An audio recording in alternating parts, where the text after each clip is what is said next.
If you can, I would like for you to close your eyes for a moment. And just imagine.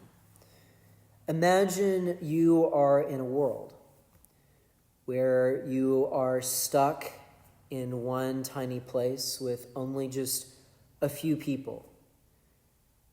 Your door's locked. You're not going outside because you're scared. You're scared and afraid of death, of the death that might await you outside. And so even though you may want to travel around, even though you may want to leave or go somewhere else, you're trapped.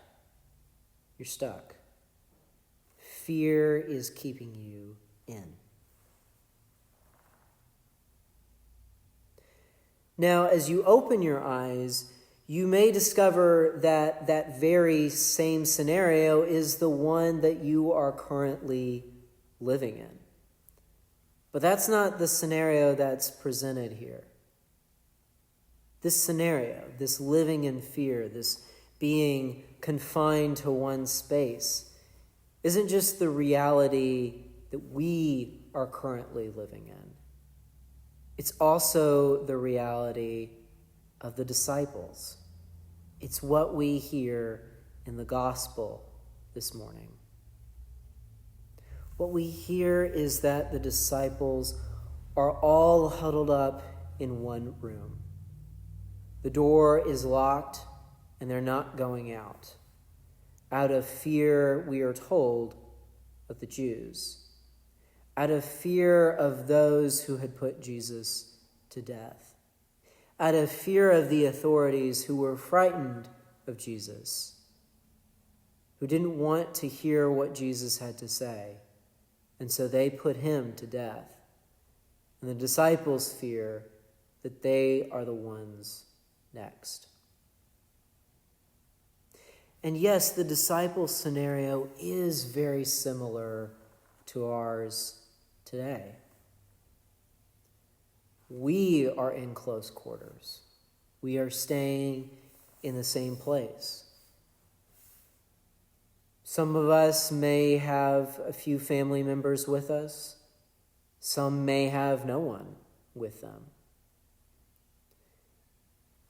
And though our doors may not be locked, we are certainly keeping ourselves within those doors. If they're not locked, it's because they don't have to be. They don't have to be because we all live in fear. All live in fear of what the disease of COVID-19 might bring to us. These scenarios are very similar. In both, we are staying in place. We are staying with our own quarters and not venturing out. In both scenarios, it is a case of doing so because of life and death. And in both cases, it is very much fear of life or death that is keeping us in place. And yet for the disciples, even in the midst of this fear, Jesus is present with them.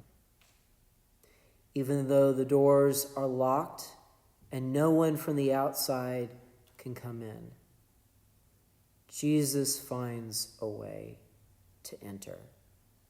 Jesus finds a way to be with his disciples.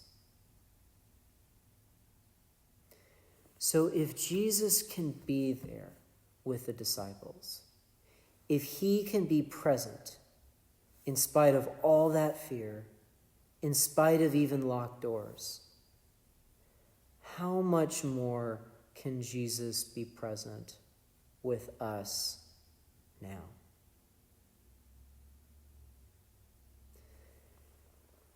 This hope of Jesus' presence is not only the hope of this Easter season. It's not only the hope of this second Sunday of Easter.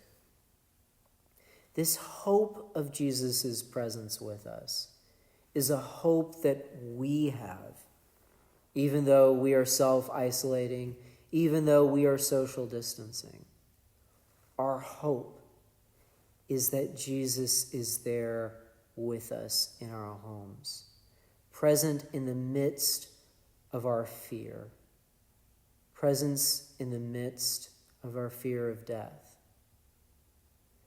Because Jesus was there with the disciples, we have the assurance that Jesus is here with us now, even in the midst of this health crisis, even in the midst of our trouble.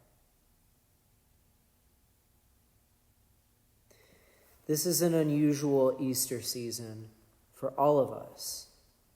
We're not getting the opportunity yet to celebrate together.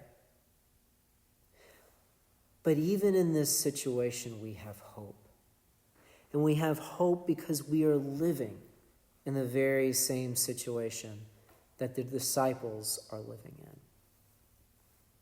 Because Jesus came and found the disciples and was with them, in spite of all possibility, in spite of all hope, we know that even in these times, even when we are not here together with all of our friends and family, we know that Jesus is still there with us.